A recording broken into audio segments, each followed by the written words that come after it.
মৰমৰ ছাত্ৰ ছাত্ৰীসকল পোনপ্ৰথমে মোৰ ইউটিউব চেনেলটোলৈ তোমালোকক স্বাগতম জনাইছোঁ। আজি আমি চাম অনুশীলনী 8.3 4 নম্বৰৰ পৰা চাম 1 পৰা 3 লৈকে আগৰ ভিডিঅ'ত আছে, তোমালোকে তাৰ পৰা চাব পাৰিবা। 4 নম্বৰত কি কৈছে 7000 টকাৰ 3% হাৰে 3 বছৰৰ সবৃদ্ধি মূল আৰু মিশ্ৰ সুদ নিৰ্ণয় কৰিব লাগে।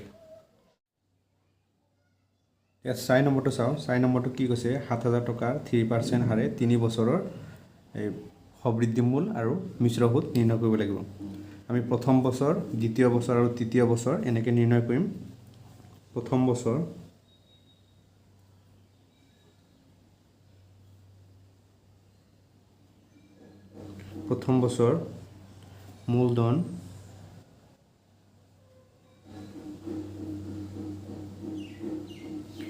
বছৰ মূলধন কিমান আছে 7000, সুদ আছে 3%,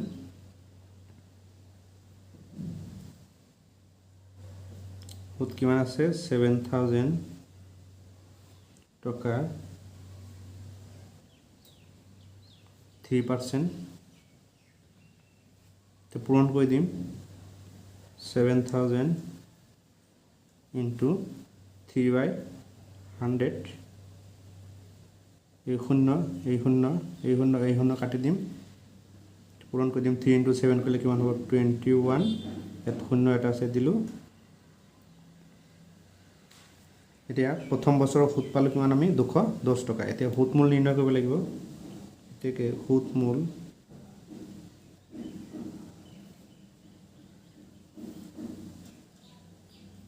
সমান হ'ব মূলধন প্লাছ সুদ,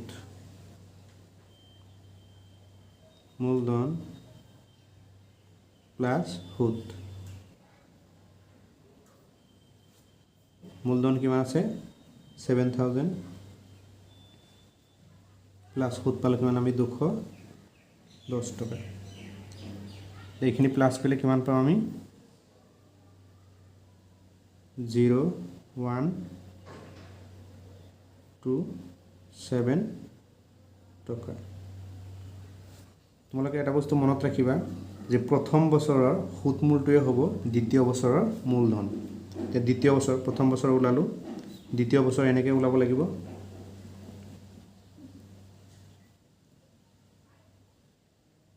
দ্বিতীয় বছৰ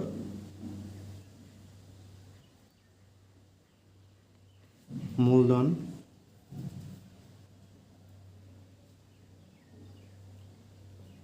প্ৰথম বছৰৰ সুদ মূলটোৱে হ'ব দ্বিতীয় বছৰৰ মূলধন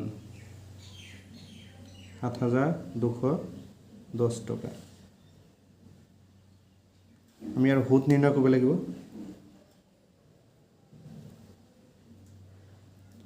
সুদ কিমান হ'ব 7210 টকা 3%, পূৰণ কৰি দিম 7210 ইনটু 3%, 3/100। আমি এই শূন্য কাটি দিব পাৰিম, তলত কিমান আছে 10। এতিয়া এটা পূৰণ কৰি দিম কিমান হ'ব 3 ইনটু 3 কৰিলে কিমান হ'ব 3 হ'ব, 3 ইনটু 2 কৰিলে 6, 3 ইনটু 7 কৰিলে 21। এতিয়া 10 ইয়াক হৰণ কৰিব লাগে, এটা শূন্য আছে, এক গড় বাওঁফালে দশমিক দিলেই হৈ যাব 216, এটা শূন্য থকাৰ কাৰণে এক গড় বাওঁফালে দশমিক দিলোঁ। দ্বিতীয় বছৰৰ সুদ পালোঁ। এতিয়া দ্বিতীয় বছৰৰ সুদ মূল নিৰ্ণয় কৰিব লাগিব। গতিকে সুদ মূলক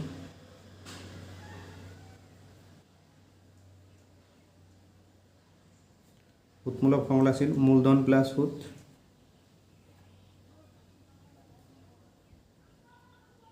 মূলধন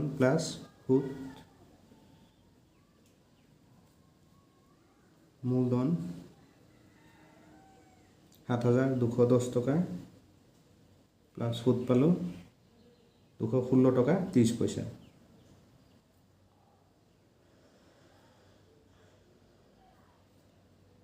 আমি এইকেইটা প্লাছ কৰি দিম। ইয়াত পইণ্টৰ পিছত এটা সংখ্যা আছে 7210, আমি এইফালে এটা শূন্য দি ল'ম পইণ্টৰ পিছত, তেতিয়া আমাৰ সুবিধা হ'ব যোগ কৰোঁতে। 3 6 1 2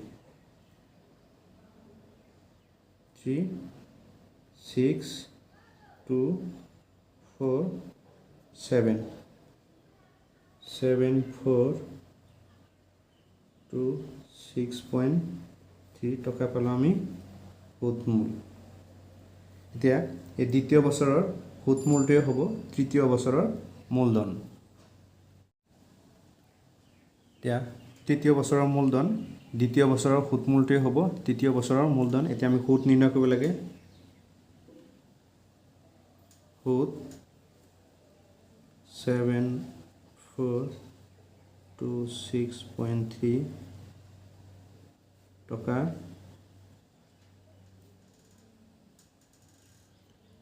3% আছিলে পূৰণ কৰি দিম 7426.3 into 3% 3/100 আমি প্ৰথমে এইটো পূৰণ কৰি দিম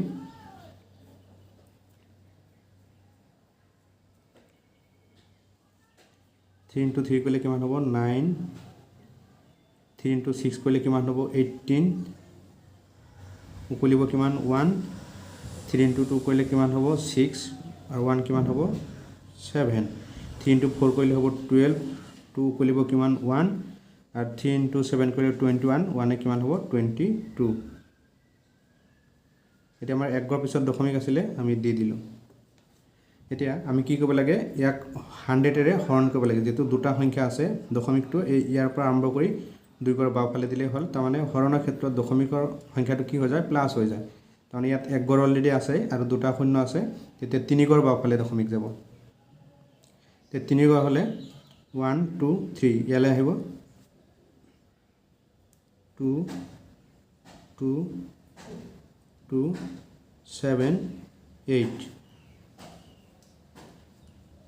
1 2 3 এতিয়া আমি কি কৰিলোঁ দশমিকৰ পিছত দুই ঘৰ ললোঁ দশমিকৰ পিছত তিনি ঘৰ ল'ব পাৰি কিন্তু আমি এবাৰ দুই ঘৰ ল'ম এতিয়া সুতমূল নিৰ্ণয় কৰিব লাগিব তৃতীয় বছৰৰ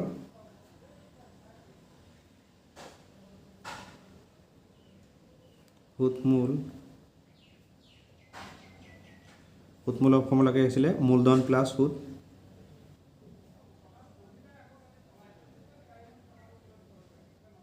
প্লাস সুত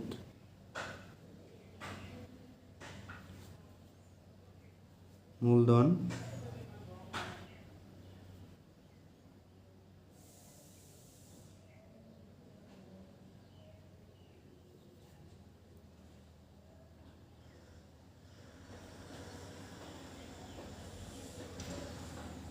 এখানে আমি প্লাস করে দিম 7426 পয়েন্ট কিমান আছে 3 ইয়াত দশমিকৰ পিছত দুটা সংখ্যা আছে আমি ইয়াতে দুটা বনাই লওঁ 0 এটা দি দিলোঁ 7 8 2 2 2 8 কিমান হ'ব 0 6 plus 2 के 8 1 किमान होगा 9 होगा 6 plus 2 8 1 9 4 6 7 मैं किमान पालो 7 6 4 9.08 टका এতিয়া আমি কি পালো তৃতীয় বছৰৰ সুতমূল পালো এই তৃতীয় বছৰৰ সুতমূলটোৱে হ'ব এই 3 বছৰৰ শেষত যেটো সবৃদ্ধি মূল আমি লিখিম এতেকে 3 বছৰৰ শেষত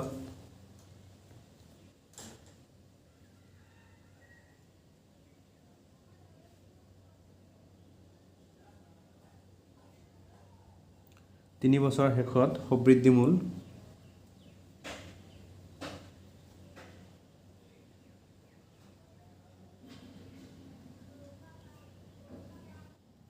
3 বছৰ শেষত সবৃদ্ধি মূল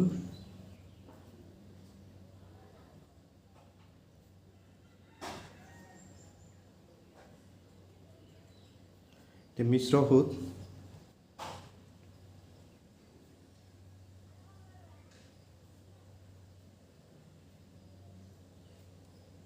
মিশ্ৰ সুতৰ ফৰ্মুলা আছিল হব বৃদ্ধিমূল মাইনাছ মূলধন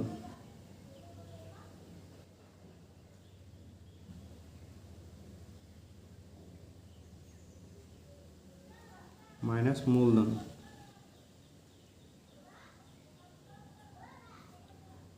হব বৃদ্ধিমূল কিমান পালো আমি 7649.08 মাইনাছ মূলধন কিমান আছিল আমাৰ 7000 এতিয়া মাইনাছ কৰি দিম 7649.08 ইয়াত যেহেতু নাই আমাৰ পইণ্টৰ পিছত সংখ্যা নাই আমি দি ললোঁ 0007 এতিয়া মাইনাছ কৰি দিম 809,467 পৰা 7 মাইনাছ কৰিলে 0 হ'ব কিমান পালোঁ 649.08 টকা তো আমাৰ হব বৃদ্ধিমূল আৰু মিশ্ৰ সুত নিৰ্ণয় কৰিব দিছিলে হব বৃদ্ধিমূল পালোঁ আমি 3 বছৰ শেষত হব বৃদ্ধিমূল পালোঁ আৰু মিশ্ৰ সুত এইটো আছিল 4 নম্বৰৰ এনসাৰ এতিয়া আমি 5 নম্বৰটো চাওঁ এতিয়া 5 নম্বৰটো আছে 1500 টকাৰ 10% হাৰে 2 বছৰৰ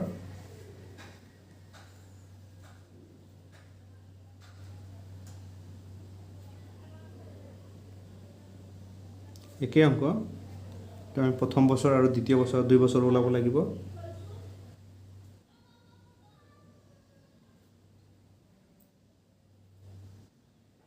প্ৰথম বছৰ মূলধন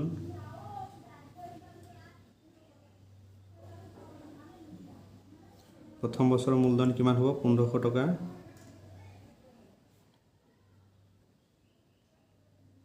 সুত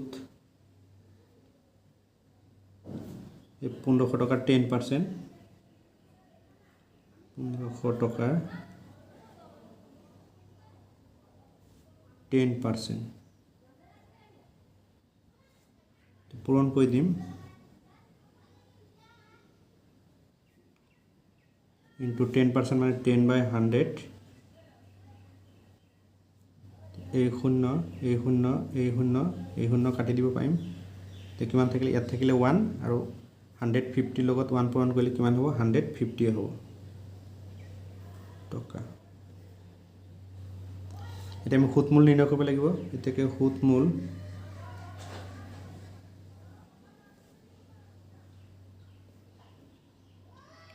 সুতমূলৰ ফৰ্মুলা আছিল আমাৰ মূলধন প্লাস সুত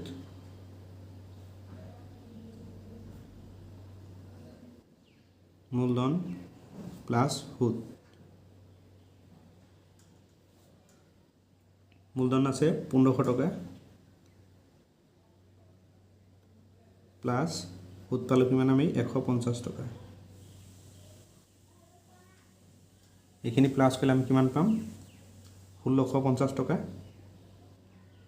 1650 টকা আমি প্ৰথম বছৰৰ সুতমূল পালো 1650 টকা এই প্ৰথম বছৰৰ সুতমূলটোই হ'ব দ্বিতীয় বছৰৰ মূলধন তে দ্বিতীয় বছৰ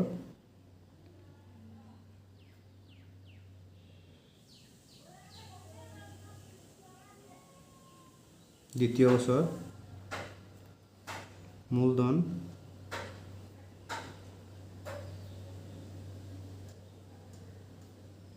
দ্বিতীয় বছৰ মূলধন কিমান হ'ব 1650 টকা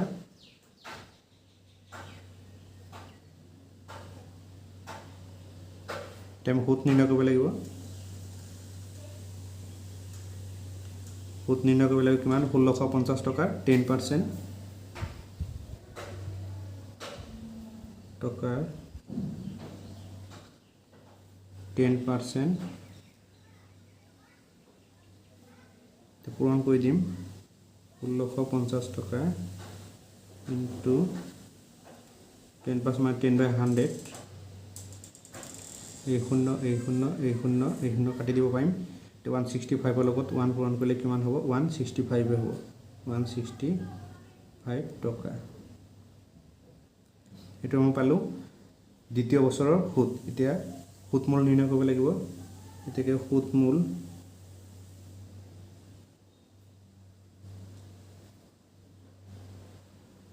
ফৰ্মুলা আছিল মূলধন প্লাস সুদ মূলধন প্লাস সুদ মূলধন আছে 1650 টকা প্লাস সুদ পালো 165 এইখিনি প্লাস করলে আমি কিমান পাম মূলধন প্লাস সুদ এইখিনি প্লাস করলে আমি পাম 5181 1815 টকা আমি এতিয়া এই দ্বিতীয় বছৰৰ যেটো সুদমূল পালো এই 2 বছৰৰ শেষত সবৃদ্ধিমূল এইটোই হ'ব ঠিক আমি লিখিম দ্বিতীয় বছৰৰ শেষত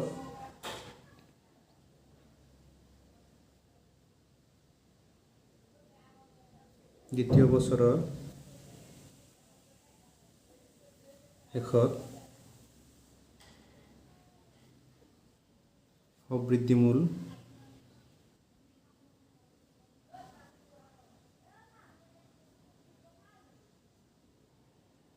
দ্বিতীয় বছৰৰ শেষত সবৃদ্ধিমূল হ'ব 1815 টকা 1815 টকা ঠিক মিশ্ৰ সুদ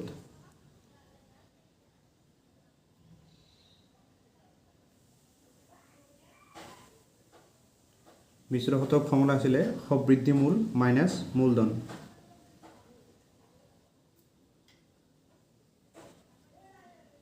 সবৃদ্ধিমূল মাইনাস মূলধন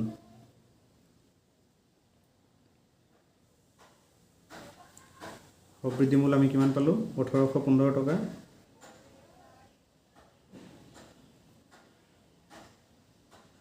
1815 টকা মাইনাস মূলধন কিমান আছিল আমাৰ 1500 টকা এতিয়া 1815 টকাৰ পৰা 1500 টকা আমাৰ মাইনাস কৰিব লাগিব তো মাইনাস কৰিলে কিমান পাম আমি 315 টকা 315 টকা আমাৰ সবৃদ্ধিমূল আৰু মিশ্ৰ সুদ নিৰ্ণয় কৰিব দিছিলে দ্বিতীয় বছৰৰ শেষত সবৃদ্ধিমূল পালো আমি 1815 টকা আৰু মিশ্ৰ সুদ পালো 315 টকা এটো আছিল 5 নম্বৰ এনসাৰ এতিয়া 6 নম্বৰটো চাও এতিয়া 6 নম্বৰটো চাও 6 নম্বৰটোত কি আছে 900 টকাৰ 5% হাৰে 3 বছৰৰ এটো আকৌ 3 বছৰৰ নিৰ্ণয় কৰিব লাগে প্ৰথম বছৰ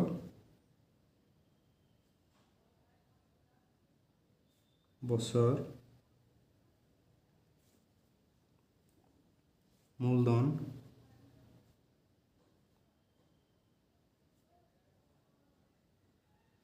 প্ৰথম বছৰৰ মূলধন কিমান হ'ব 900 টকা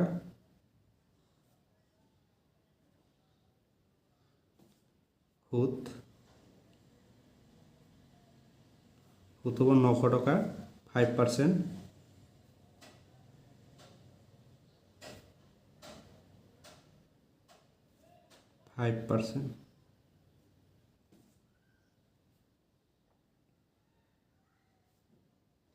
পূৰণ কৰি দিম 5% 5/100 এই শূন্য কাটি দিব পাৰিম এই শূন্য কাটি দিব পাৰিম 9 * 5 পূৰণ কৰিলে কিমান পাম আমি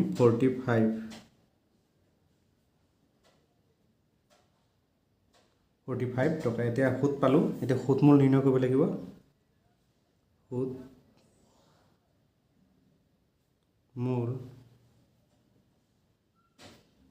সুদমূল সমান কিমান হ'ব ফৰ্মুলা আছিল আমাৰ মূলধন প্লাস সুদ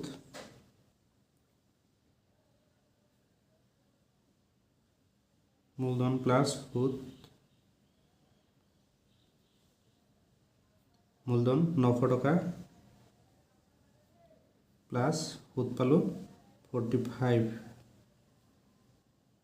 প্লাস করলে আমি কিমান পাম 945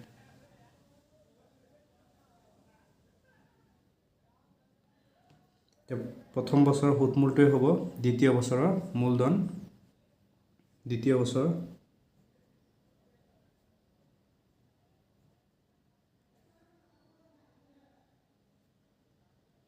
বছৰ মূলধন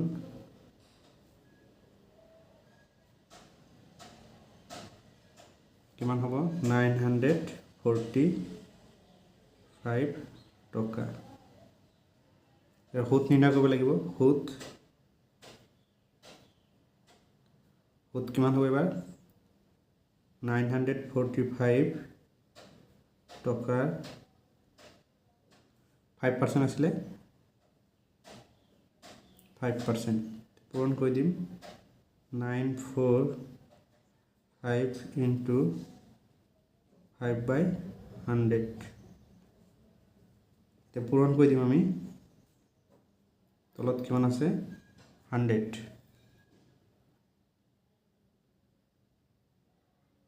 এতিয়া পূৰণ কৰিলে 5ৰ লগত এইটো পূৰণ কৰিলে কিমান পাম আমি 5 ইনটু 5 25 তাৰমানে উকলিব 5 উকলিব কিমান 2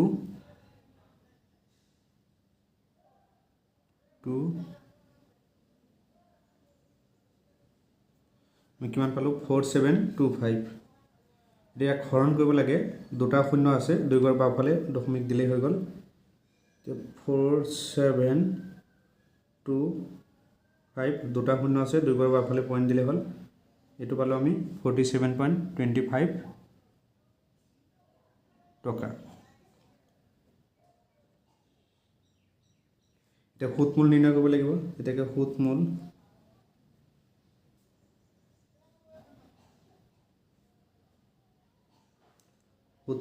ফৰ্মুলা আছিল আমাৰ মূলধন প্লাছ সুত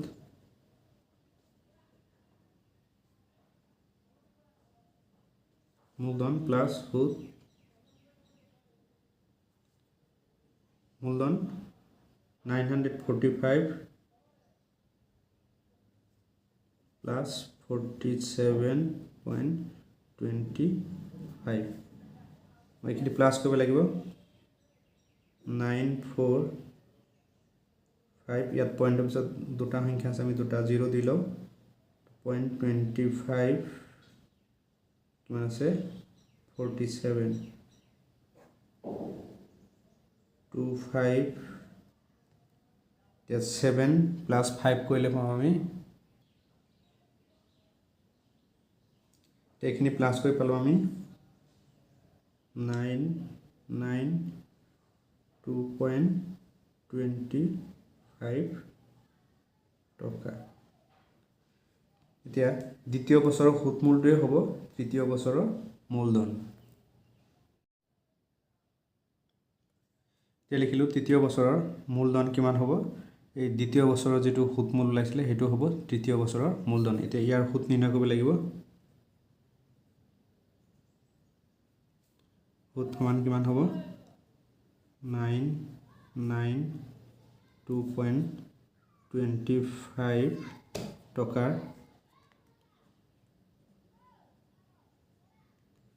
কিমান পাৰ্চেণ্ট আছিলে 5%।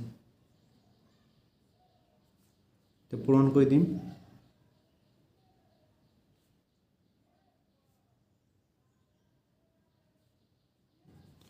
5/100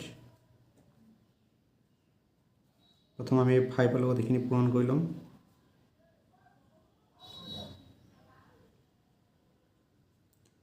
পূৰণ কৰিলে আমি পাম 5 2 1 6 9 4 দুই ঘৰ পিছত পইণ্ট আছে আমি পইণ্ট দি ল'লোঁ। এতিয়া আমি চাওঁ তলত কি আছে দুটা 0 আছে তাৰমানে 100 আছে এতিয়া দশমিক কি হ'ব ইয়াৰ পৰা আৰু দুই ঘৰ বাওঁফালে আহিব আমি দশমিকৰ পিছত দুটা সংখ্যা ল'ম তেতিয়া কি হ'ব 4 9 6 1 এইটো পইণ্ট ইয়াত আছে ইয়াৰ পৰা দুই ঘৰ এইফালে আহিলে ইয়াত আহিব পইণ্টৰ পিছত আমি দুটা সংখ্যা ল'ম কিমান পালোঁ 49.61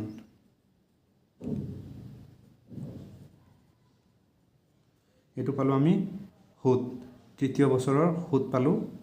এতিয়া সুতমূল নিৰ্ণয় কৰিব লাগিব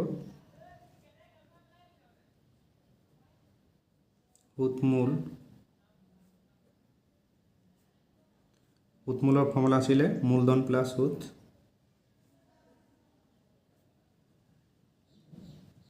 মূলধন প্লাছ সুত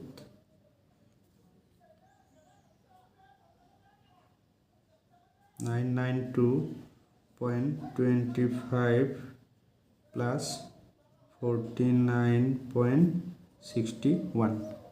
এইখিনি আমি প্লাছ কৰিব লাগিব। 992.25 আৰু কিমান আছে 0.6149। এইখিনি প্লাছ কৰিলে পাম আমি 68,140। তাৰমানে 10 দুইৰ পিছত পইণ্ট আছে আমি দি দিলোঁ। কিমান পালোঁ 1041.86 টকা। এইটো পালোঁ আমি তৃতীয় বছৰৰ সুতমূল। এই তৃতীয় বছৰৰ সুতমূলটোৱে হ'ব 3 বছৰৰ পিছত সবৃদ্ধি মূল। গতিকে তৃতীয় বছৰৰ শেষত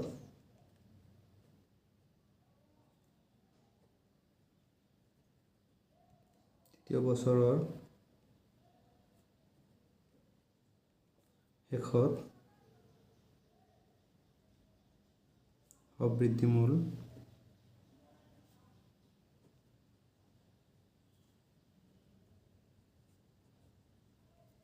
এইটোৱে হ'ব।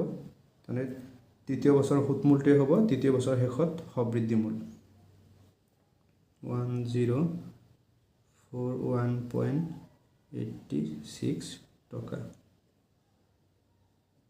আমাৰ মিশ্ৰ সুত নিৰ্ণয় কৰিব লাগিব। এতেকে মিশ্ৰ সুত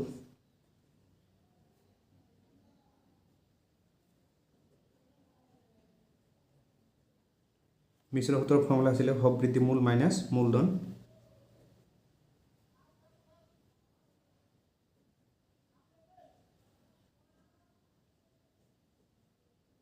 মাইনাছ মূলধন।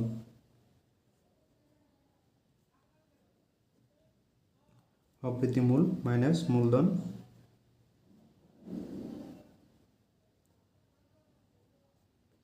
মূলধন কিমান আছিলে আমাৰ 900 টকা।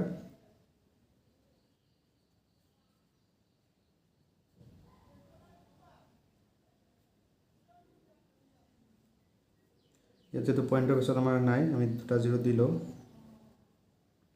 0.968.149 10 পৰা 9 মাইনাছ কৰিলে কিমান পাম 1।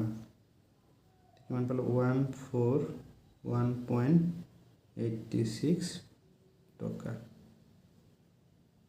এতিয়া আমি সবৃদ্ধি মূল পালোঁ 3 বছৰৰ শেষত সবৃদ্ধি মূল পালোঁ আৰু মিশ্ৰ সুত পালোঁ। এইটো আছিল আমাৰ এনসাৰ 6 নম্বৰ।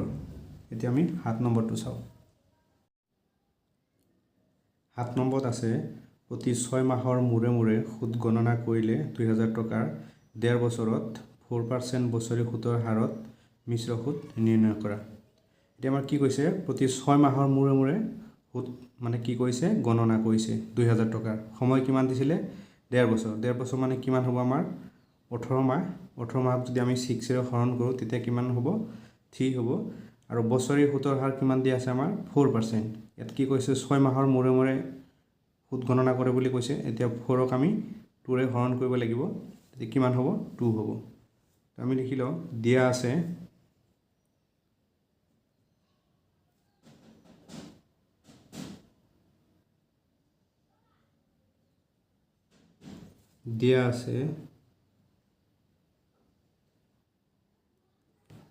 আমাৰ বছৰি সুতৰ হাৰ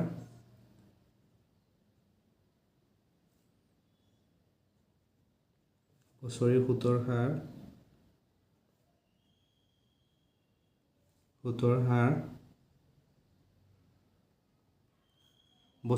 হাৰ আমাৰ কিমান দিয়া আছে 4% দিয়া আছে। কিন্তু আমাৰ সুত কি কৈছে 6 মাহৰ মূৰে মূৰে গণনা কৰে। তো আমি লিখিম এতেকে প্ৰতি 6 মাহৰ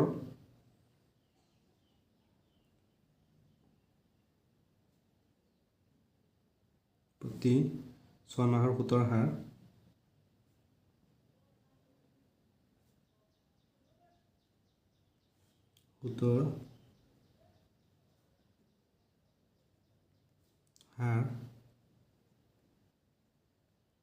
সমান কিমান হ'ব 4/2 হ'ব 4/2 সমান কিমান হ'ব 2%।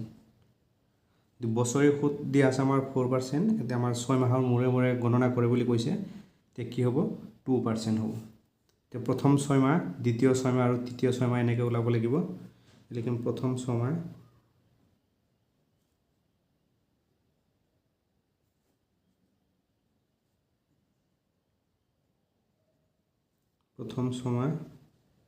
মূলধন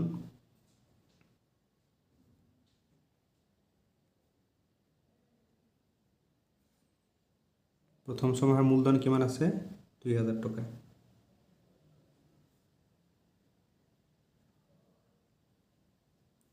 সুত কিমান হ'ব 2000 টকাৰ 2%, 2000 টকাৰ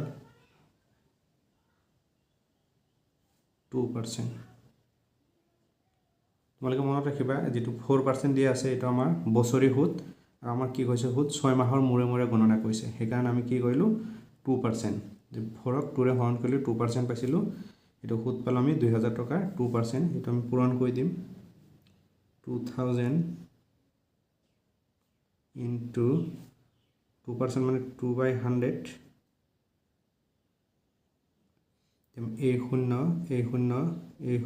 এই শূন্য কাটি দিব পাৰিম, 2 into 2 পূৰণ কৰিলে কিমান পাম আমি 4, আৰু শূন্য এটা আছে বহুৱাই দিলোঁ। প্ৰথম 6 মাহৰ সুত পালোঁ আমি 40 টকা। এতিয়া সুতমূল নিৰ্ণয় কৰিব লাগিব, গতিকে সুতমূলৰ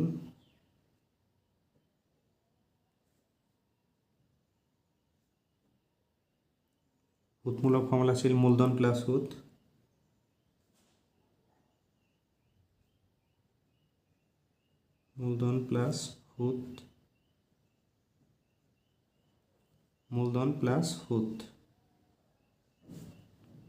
মূলধন 2000 টকা প্লাছ সুত পালোঁ 40 টকা, কিমান হ'ব 2040।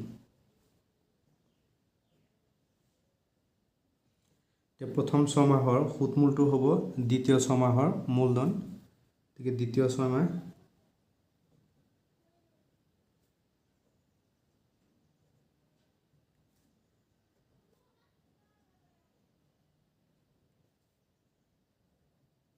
মাহ মূলধন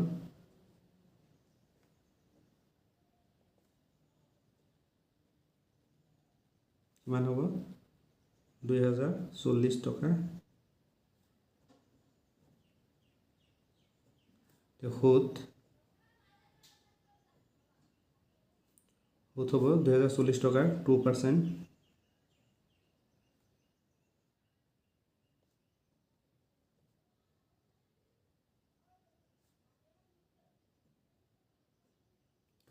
এতিয়া পূৰণ কৰি দিম 2040 into 2% মানে 2/100, আমি এই শূন্য কাটি দিব পাৰি, পূৰণ কৰি দিম, তলত কিমান আছে 10 আছে, 2 লগত 4 পূৰণ কৰিলে কিমান হ'ব 8, 0, 2 লগত 2 পূৰণ কৰিলে কিমান পাম আমি 4 পাম। এতিয়া যেহেতু এটা শূন্য আছে আমি একবাৰ পিছত দশমিক দি দিম, কিমান হ'ব 40.8 টকা। এতিয়া দ্বিতীয় বছৰৰ সুত পালোঁ আমি কিমান 40 টকা 80 পইচা। এতিয়া আমি ইয়াৰ সুতমূল নিৰ্ণয় কৰিব লাগিব, গতিকে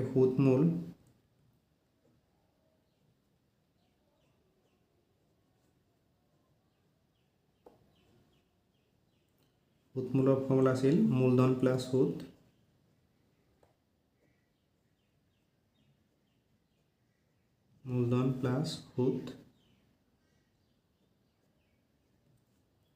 মূলধন কিমান আছিল 2040 টকা,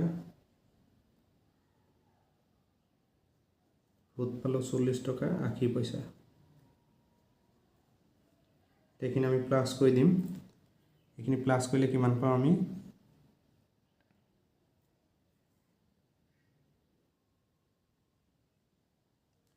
এতিয়াটো প্লাছ কৰি পালোঁ 2080.8 টকা। এইটো পালোঁ আমি দ্বিতীয় 6 মাহৰ সুদমূল। এতিয়া দ্বিতীয় 6 মাহৰ সুদমূলটোৱে হ'ব এই তৃতীয় 6 মাহৰ মূলধন। এতিয়া লিখিলোঁ তৃতীয় 6 মাহ, তাৰমানে দ্বিতীয় 6 মাহৰ যিটো সুদমূল আছিলে সেইটো হ'ল তৃতীয় 6 মাহৰ মূলধন। এতিয়া আমি ইয়াৰ সুদ নিৰ্ণয় কৰিব লাগিব।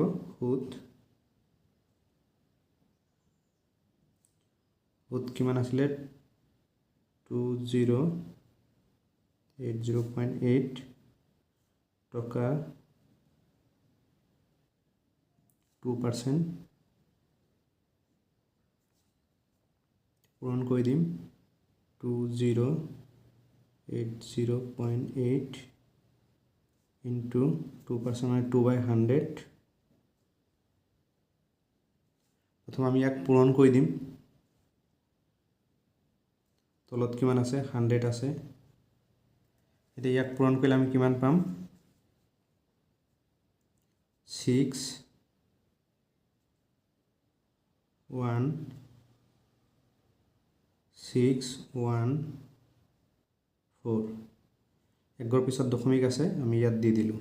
কিমান পালোঁ 4161.6 4161.6 পালোঁ। এতিয়া আমি চাওঁ ইয়াক কি কৰিব লাগে 100ৰে হৰণ কৰিব লাগে। ইয়াত যিটো দুটা শূন্য আছে এই পইণ্টটো ইয়াৰ পৰা 2 ঘৰ বাওঁফালে আনিলে হ'ল। যেতিয়া আমি পইণ্টৰ পিছত 2 ঘৰ ল'ম তেতিয়া আমি কি লিখিব পাৰিম 41, তাৰমানে পইণ্টটো ইয়াৰ পৰা 2 ঘৰ এইফালে আহিব 1 2, ইয়ালৈ আহিলে তেতিয়া কি হ'ব আমি পইণ্টৰ পিছত যদি 2 ঘৰ লওঁ তেতিয়া কি লিখিব আমি 61, মানে 41.61। এতিয়া আমি দশমিকৰ পিছত 2 ঘৰ লৈছোঁ, 3 ঘৰ নলওঁ। এতিয়া আমি কি পালোঁ তৃতীয় 6 মাহৰ সুদ পালোঁ। এতিয়া তৃতীয় 6 মাহৰ সুদমূল নিৰ্ণয় কৰিব লাগিব। এতেকে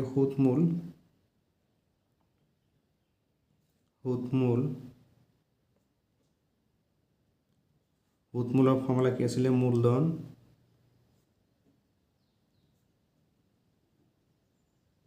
প্লাছ সুদ।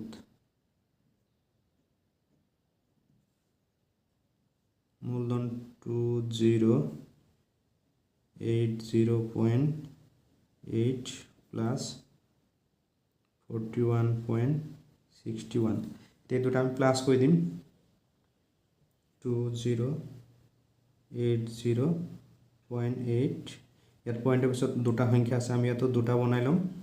এতিয়া কি কৰিম 0.61 আৰু কিমান আছে 1 এই দুটা প্লাছ কৰিলে আমি কিমান পাম। এতিয়া আমি প্লাছ কৰি পালোঁ 2.41 টকা। আমি কি পালোঁ তৃতীয় 6 মাহৰ সুদমূল। এতিয়া আমাৰ কি কৈছিলে 1.5 বছৰৰ সুদমূল সবৃদ্ধিমূল ওলাব লাগিব, তাৰমানে 6 মাহৰ মূৰে মূৰে গণনা কৰিছিলোঁ। এতিয়া লিখিম এতেকে 1.5 বছৰৰ শেষত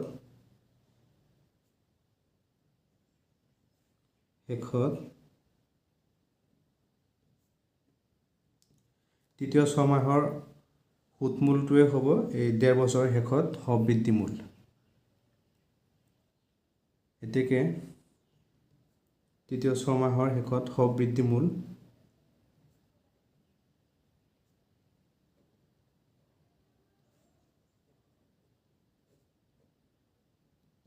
মূল সমান হ'ব 21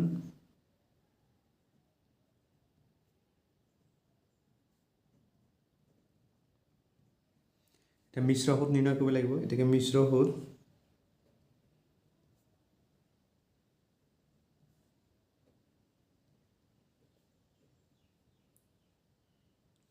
মিশ্ৰ সূত্ৰৰ ফৰ্মুলা আছিলে হৰ বৃদ্ধিমূল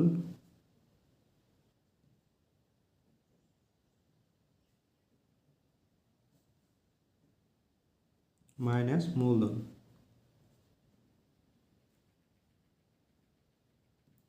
বৃদ্ধিমূল মাইনাছ মূলধন। এতিয়া আমি মান বহুৱাই দিওঁ।